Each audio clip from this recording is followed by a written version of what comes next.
Hey, welcome back to Gillettes. I'm Crazy Nate, and we are on The Late Show. Today, I am going to be showing you how to make a massive movie closet, and I just need to clean up my movie closet because I got movies everywhere.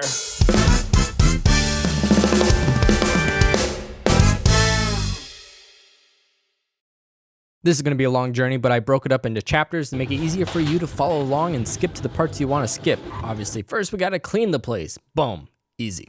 And this side doesn't need to be sealed, and that side doesn't need to be sealed because it's shared with the rest of the house. This did need to be sealed, and this isn't going to be much of an issue, I don't think, but we'll deal with it when we get to it if we need to. The first step is to measure the room. The next step is to get lumber and make shelves. So we got our measurement. It's 6 foot 2 inches long, and I'm just focusing on that back wall, the wide part, before I focus on like smaller sides. So here's the boards that I will be using. I already pre-measured my biggest DVD case, which is actually deeper than a normal DVD player or DVD, whatever. So this is 5.5 inches. Basically, I have one that's in a case that's a little bit wider, and it will still fit on the shelf. Even if it did stick out a little bit, it's still gonna fit. I'm experimenting here. I think this is gonna work. If not, you guys will appreciate it. But I'm gonna have these awesome glowing columns on the sides. And so I paused because I was just realizing if I put the columns on the sides, when it's packed full of movies, you're not gonna be able to see the bulk of the columns. So I don't know if that's gonna look cool or not, but hey, we gotta experiment, right? Okay, the next step is to find the studs. We got a nail here, so it's probably not too far from here. The next step will be to get one of these things.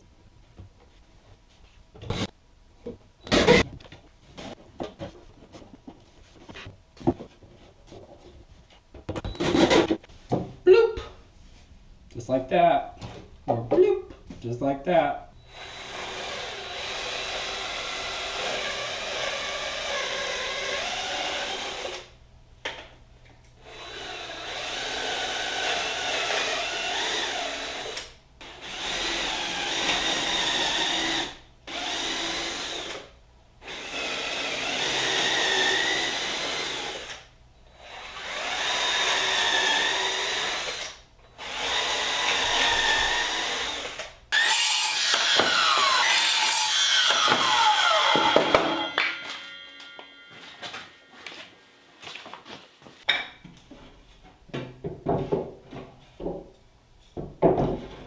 Now for the next step, I'm basically measuring the bottom board to be the same measurement for all the shelves that are going to be on the big wall.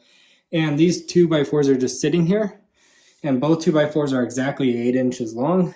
So I put those on there as a guide. So now I only have to worry about lining up this line so this is flush with that, and I don't have to worry about the height.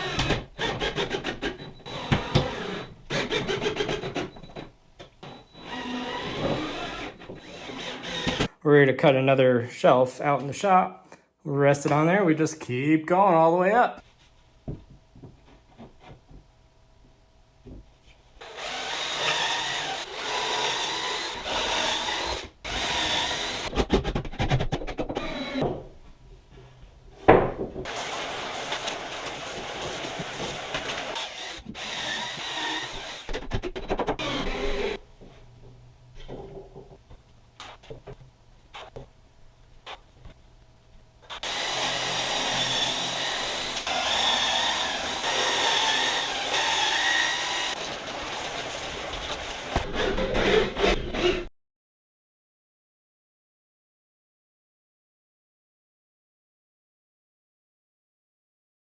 We got all the back row done, and some of them look crooked, and they're not. It's just the camera angle, and some of them are crooked because the wood like bows. This is exaggerated, but the wood bows a little bit. It took a lot of boards, and with the wonderful pandemic and everything, it's hard to find good lumber. So this is the straightest lumber they had. That was used lumber from a different project that I resurfaced, so it has a nice clean edge. Some of the knot fell out though, so I'll have to put wood putty in right there, make that nice and flat. The next step is to make shelving going all the way down and shelving going all the way up. And it's gonna be the exact same height as this, only we want a block. we want the nice square block right here of emptiness. So it's literally going to go like that all the way back with this empty. So all makes sense at the end. And yes, I'm petty. I cut a small little spot right there. That's going to be my YouTube play button because I'm proud of it. This one also is fatter because you will see in the future.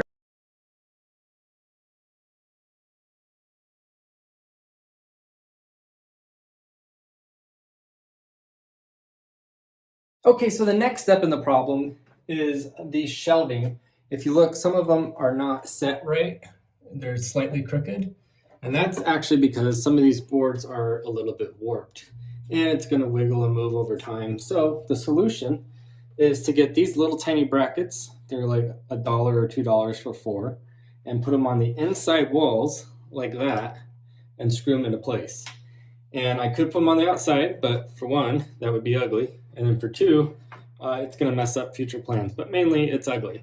So they go on the inside, and it's a pain in the butt. You got to use a hand screwdriver because you can't fit a drill in there. But this one right here, you can see it's perfectly. That's because it already has one of these behind it. So I just have to do that like 24 times. So that's what I'll be doing next, and I'll time lapse it for your entertainment if the batteries don't die.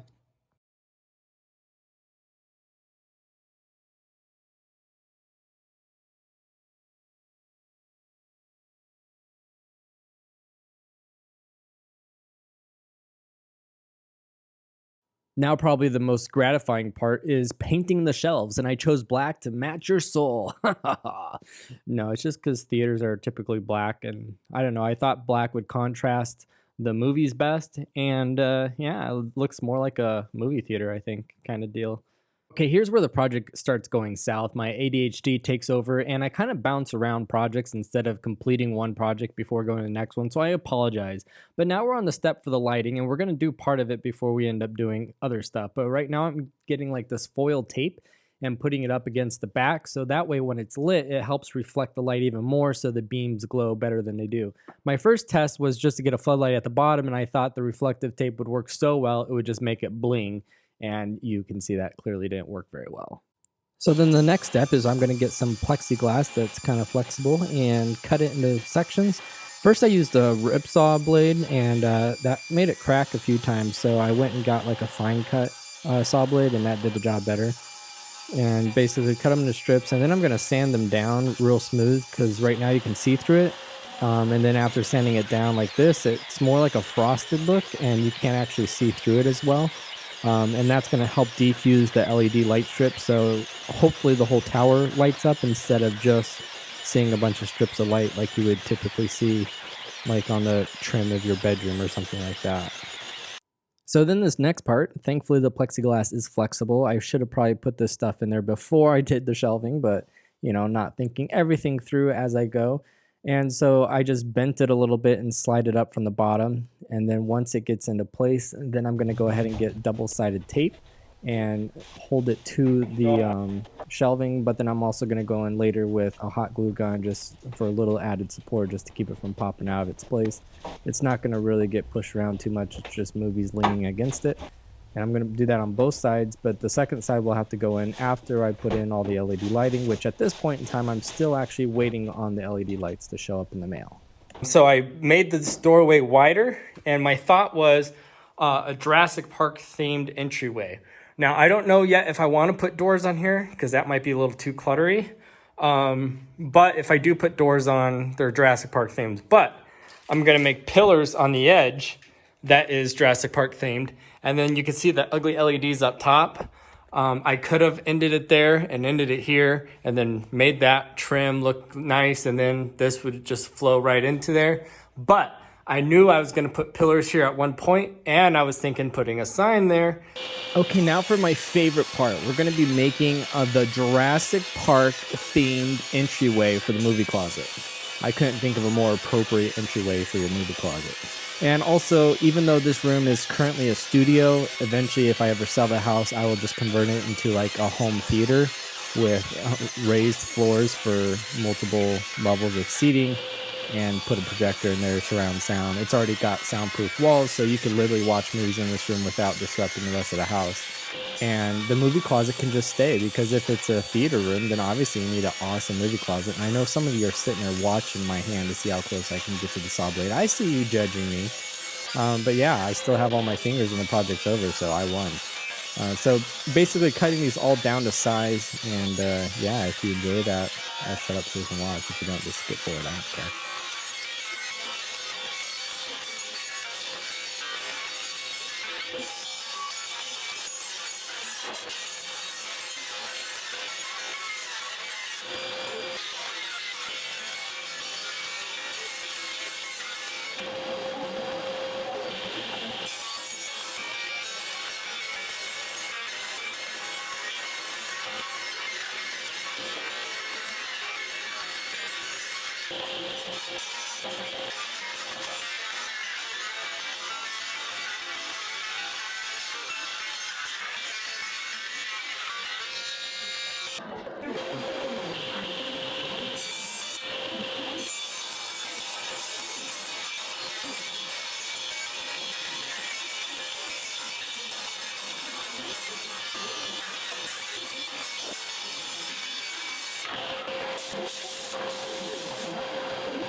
Okay, I survived all the cutting, and I cut both sides, both pillars at the same time, so hopefully they're uniform. And now it's basically Legos, putting a ton of glue on them. And no, I don't own a million clamps, but every single clamp I own, I'm using it. And so I'm just gonna clamp them into place here. And yes, you could just use real beams, but first of all, that'd be really expensive. And second of all, that would be really heavy and a waste of money and time and energy and waste of trees. So I glue them, and because I don't have a lot of clamps, I just kind of clamp a little spot into place and put it where I like it. And then eventually I'll put a couple finishing nails in it. Not really for support, but mainly just to hold them in place till the glue dries. These are basically just going to be glued together, no big deal.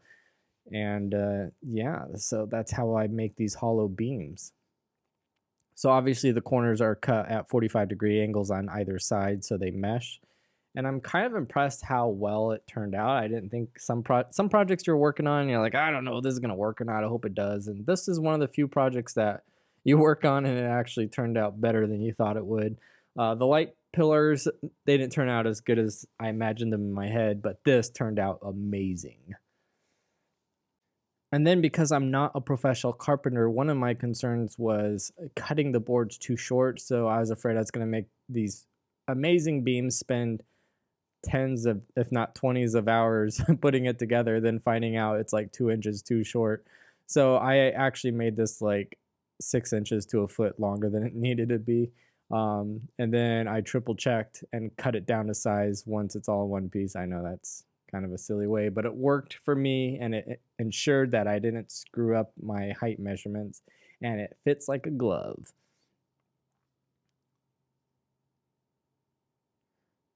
So then one of the things too is like you're going for this look. You don't want to like industrialized pillar. You want like an old vintage pillar that looks like it's been around a while. It's been out in the elements and it's been destroyed. So obviously this is pretty smooth, nice wood. And so we're gonna have to take another step here once it's all put together and just beat the living turd out of it. Okay, so it's the next day and I'm wearing the same shirt. Busted. And so we gotta scrape this thing down. We gotta beat it up. And the first thing is an old beam that's been out there for hundreds of years is not gonna have nice sharp edges. So I'm gonna take this old school file and file down the edges. And I got a wrench and I'm just whacking it. It's really soft wood, so it indents easily. And so I'm just getting a wrench and smacking it with the wrench. It's kind of de-stressing, I think is the proper name. It's kind of fun to do that to this stuff. You just beat it up, get a hammer and hit it occasionally, drive a nail in it, pull the nail out, hit it with a hammer. And then I went in the back and I just added an extra giant blob of glue behind it. Okay, so now we're just gonna beat the snot out of it. I'm gonna get the old school planer and round up the edges and do a little bit of sanding. You want it to look old, but you don't want it to feel old. You don't want to be getting splinters on this thing. And so just scuffing up some of the sharp spots and planing the corners a little bit more, rounding them so they look more like an old pillar. And then I'm just getting this wood chisel and I'm just randomly beating the snot out of it. You get a sneak peek. You see another pillar I already finished right there. And that's going to be the end result of it. But this is how we get that end result. So just random, trying to prevent any type of pattern. And it's hard because you instinctually start repeating the same thing. So you start getting a big chunk and you go, oh no, but then don't stop. Just keep going with that big chunk. Just now you have a big gash in it, not dash. Dash is the Incredibles characters. Gash. You get a big gash in it. So that really helps with the age look. And you just want to try to avoid any type of normal look, and that really sells it on being an old log. And if nothing else, maybe it looks like an Amish log, huh? Like they handmade it, like they didn't use a sawmill. I don't know. That's cool. But yeah, I like the outlook of it. And we're gonna take it a step further. Here's a giant sander just to run it back down a little bit. So that was a pretty good before and after you could see right there. Now that we're basically done with chiseling it and everything, now we get to do another step, and that's a fire. So I'm gonna get a little torch, and I'm basically just gonna burn the whole thing down. Actually, you want to be careful. You don't want to burn the whole thing down. The whole thing is flammable.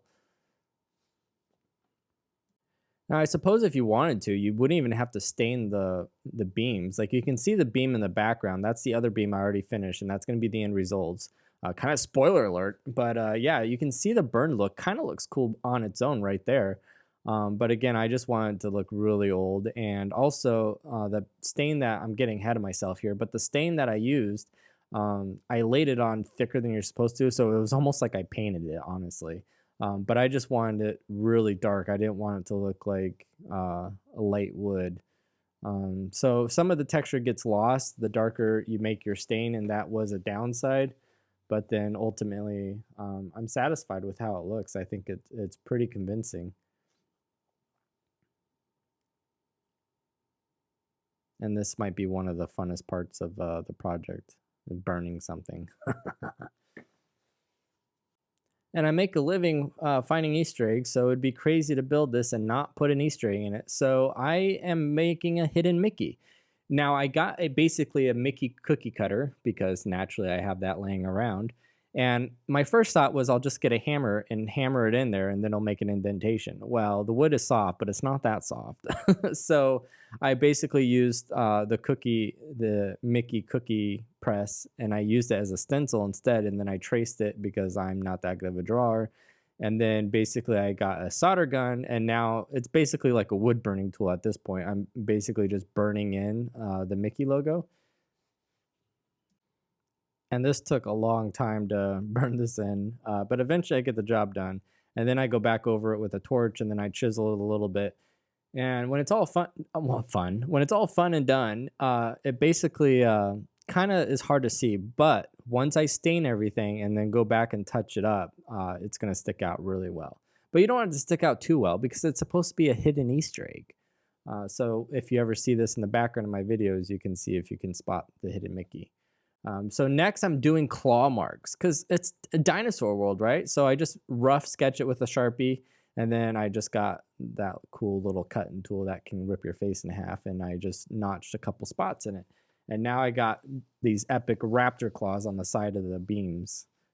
Add some flavor. So now we're getting the wood stain in there, and you can see I am being very liberal with it. I'm just giving it all the juice it wants, and then I'm not wiping it up, I know.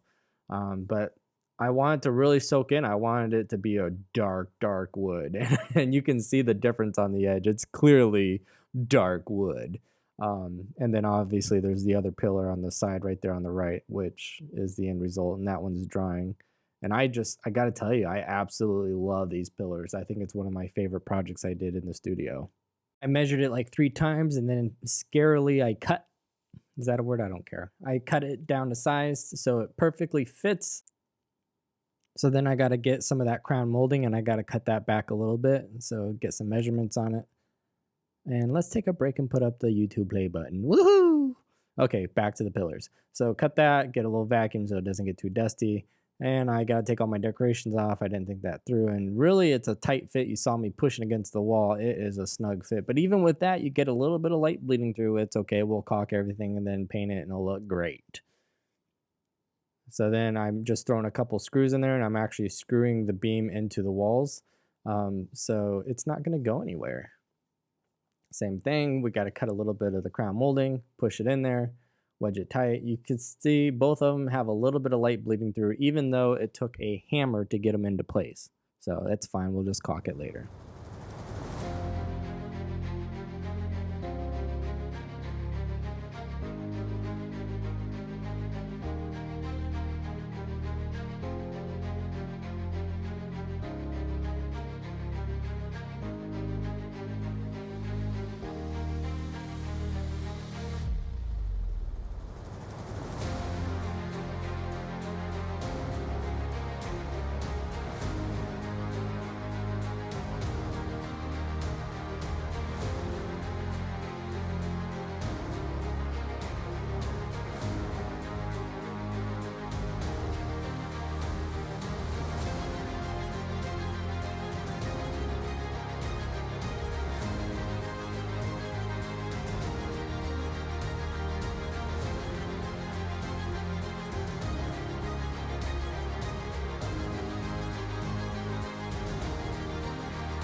We're nearing the finish line. We got a bunch of the movies installed, not all of them, but a good chunk of them.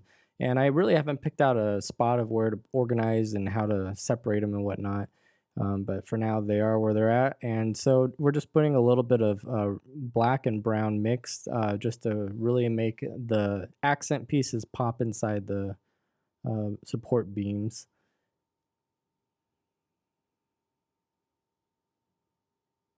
And I decided to get some scrap wood from the fence and plane it down and then make this cute little ladder.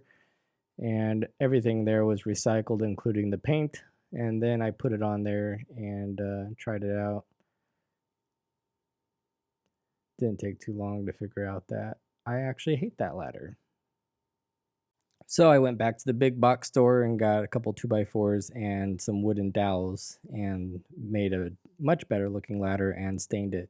And it actually felt like it was better for support. Like the way these were laid out, it wasn't very good.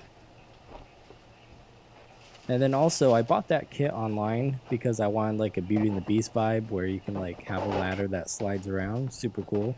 In hindsight, it's kind of a cheapy little roller kit and I'm not happy with it. It's two separate pipes that are just wedged together by like rubber O-rings. And so it's not that good. If I was going to do it over again, I would just weld my own together.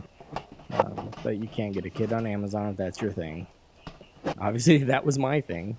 But anyways, the light towers, they were a struggle, but I'm getting the plastic pieces in there and getting that all finalized. And I put some VHSs in the very top row because it only fits Blu-rays, and I didn't want to put that many Blu-rays at the very top, and I have a ton of VHSs in the other room, so I figured I'd ditch some of them and put them there.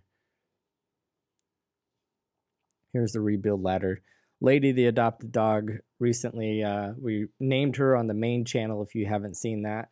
But she's slowly warming up. She's still a pretty shy dog. You can see like when I walk away, she goes over and smells the project I was working on. So she wants to be involved. She's just slowly learning that not all people are mean to their dogs. So that's sad. But anyways, I really like this ladder, how it turned out. If I was going to do it again, I would only drill the holes halfway through. So on the other side, you don't actually see the dowel poking through. I think that would look better.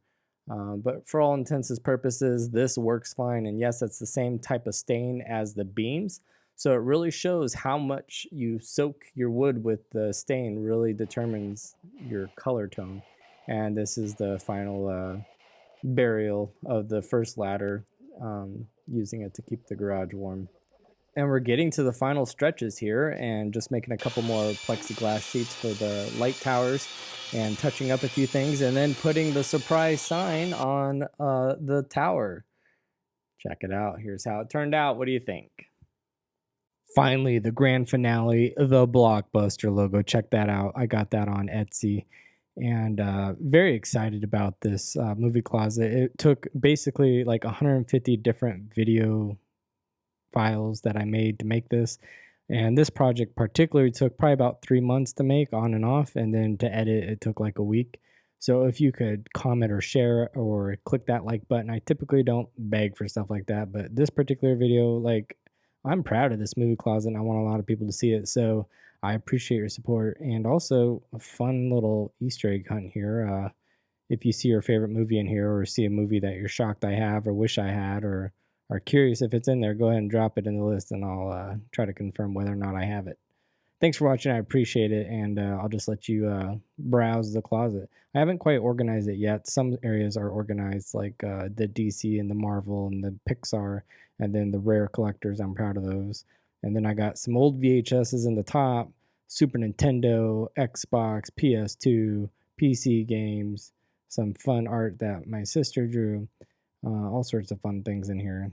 But thanks. I hope you enjoyed the show. And if you see something in this that you really want to see extreme details on how I did it, like measurements and stuff like that, let me know. If enough people complain and want something specific, I can try to go into better detail of how I made it. And thanks for watching. I appreciate you. I hope you have an awesome day. And with Christmas around the corner, no matter what, like, enjoy your life and know that you're valuable, regardless of how many gifts or family members are around you. I've had holidays before alone, and it's tough. So I hope you have a great day. And yeah, you can spam me and I'll try to message you, even on Christmas. Bye.